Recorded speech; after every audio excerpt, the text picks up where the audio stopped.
Hi everyone, Graham Couch here from the Lansing State Journal, along with my colleagues from the Detroit Free Press, Chris Solari and the beautiful one, Shawn Windsor, after Michigan State's 98-93 loss to Kansas State here at Madison Square Garden in the East Regional semifinal. A game I think we thought for a while Michigan State was going to win, especially when you get an injury to Marquise Noel, and it looked like, boy, this game might really turn. There were a couple plays late where it looked like Michigan State might have control. But ultimately, this was an epic game. They played well in certain ways, but they played well enough to win. They were good enough to win. I think that's what's hard, but I don't know that they were necessarily the better team. I think Kansas State was legit. I think the hardest thing for Michigan State is they played well enough to win. They were good enough to win. And if they had won, they probably were going to win here Saturday against Florida Atlantic, because I think those are two better teams than Tennessee and Florida Atlantic. Your guys' thoughts after that rambling montage? Listen, there were little plays that betrayed Michigan State all day, but there also were little plays that Kansas State struggled with at times. I mean, the Noel injury really took them out of sorts for a little bit and allowed Michigan State to get back in when it looked like Kansas State was going to start to pull away. But man, A.J. Hoggard played really well, getting to the basket and driving through contact over and over to get them back in it. Tyson Walker hit some big shots down the stretch in regulation. And then, it ends up overtime. I mean, the overtime where things just kind of don't go Michigan State's way in a couple different ways, particularly in that last possession. I mean, they were down. Well, first, to start with the call on A.J. Hoggard, the tip ball, whether he got hand. He said after the game he felt he got hand and not any of the ball. But Malik Hall decides not to grab it before it goes out of bounds, so it goes out of bounds, gets reviewed. Kansas State hits a big shot with Massoud, who had a monster game and was hitting threes from Harlem, where he's from.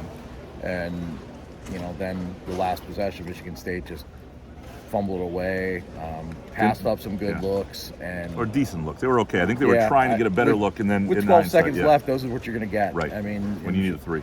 But, I mean, it shouldn't really besmirch the job that they did, John. I mean, I thought that they played as good of a game as maybe they've played all year. And this might have been as good of a game as we've seen in a long, long time.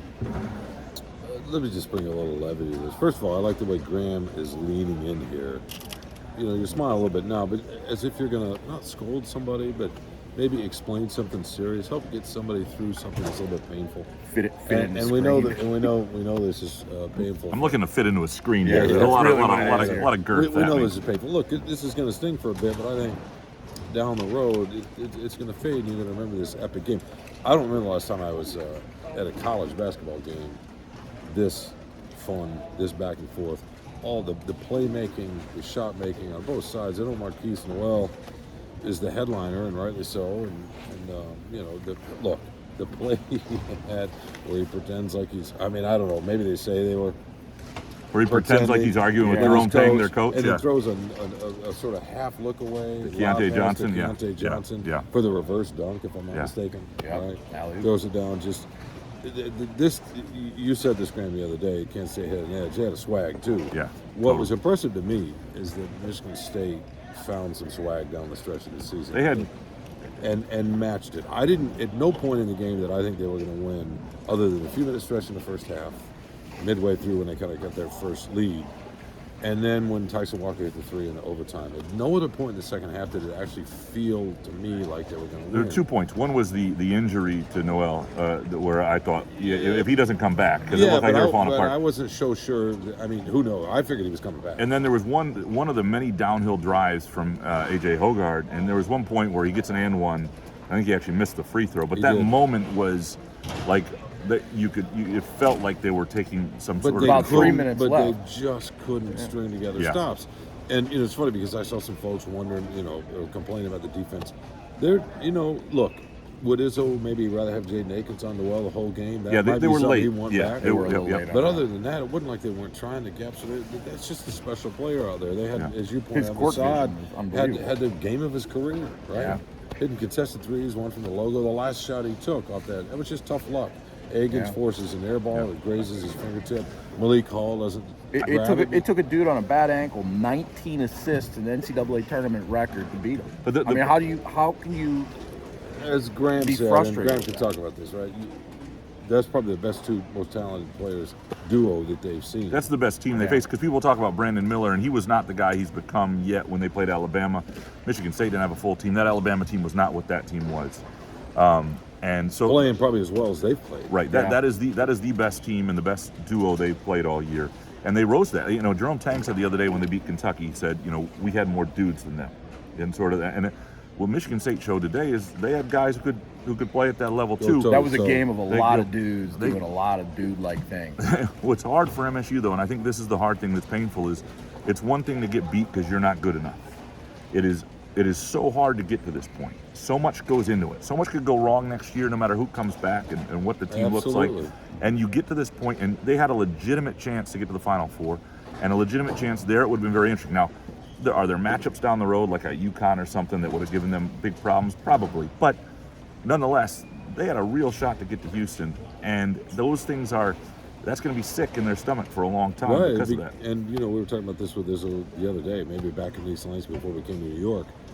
When's the last time we had three guards play both ends? Now, look, I know it didn't show up necessarily in the score tonight, but Hogarth played, to me, the best game he's played since he's been at Michigan State. I thought Akins in a lot of ways did too, especially when he defensively laid on Noel. And Walker wasn't as aggressive. He even said that after. I mean, He wasn't, I think, maybe being home and that sort of thing. But what Little do you guys think? I mean, that guard play, to me, would have given him a chance in Houston. I think it would have absolutely. But I mean, I think it would have given them a chance to get to Houston, and it did. Now, I mean, you're going to look back at this when they get back there, and they're going to see how well they played. But they're going to see the little things, and it's going to be, and that's something that Tom Izzo has talked a lot about. You know, the missed free throws, the missed front end. Well, you the can't do one-on-one. much about that. You know, I mean, I they mean, miss free throws in the NBA at the end of games, right? I mean, It a lot of the missed assignments on the defensive side. I mean, again, some of that was just simply Noel knowing where his guys were cutting, and not much you can do to stop it. You know, if you want to say, and I'm curious what you think about this, Graham. Malik Hall, who I'm sure feels terrible. He missed the last free throw that would have tied it. He missed an earlier free throw that would have, can't remember what the score was, but one toward the end of regulation that might have, who knows, given the win if he didn't that free throw. Didn't grab the air ball. I haven't seen him hit a three, make a three in weeks. And this guy's got a nice stroke.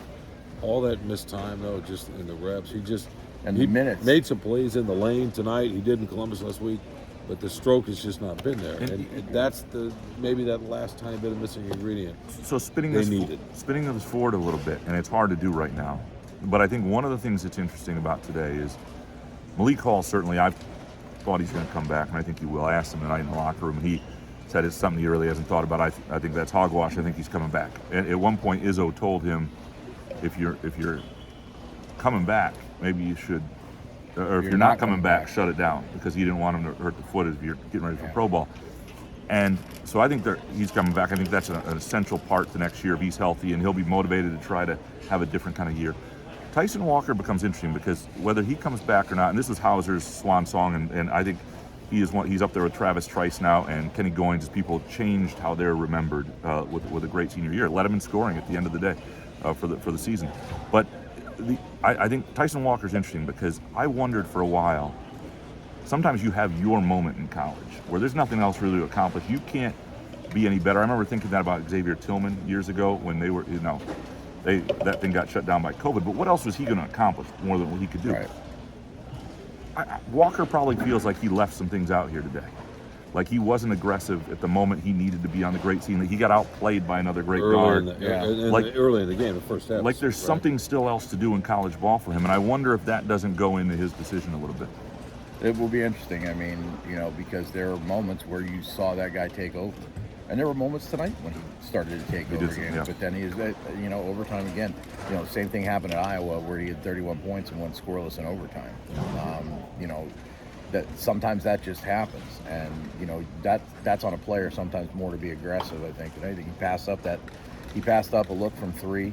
Hauser passed up a look from three there in the final seconds, and then Hall wasn't going to shoot it. He basically said he wanted to create and get it back into their hands. Walker passed up a look from three a little bit earlier in overtime, and then ended up taking a tough contested two. But look, Tom Izzo was talking in the hallway after his regular press conferences about how hard it is to get here and how you can't take anything for granted. And he feels that with each passing year, obviously.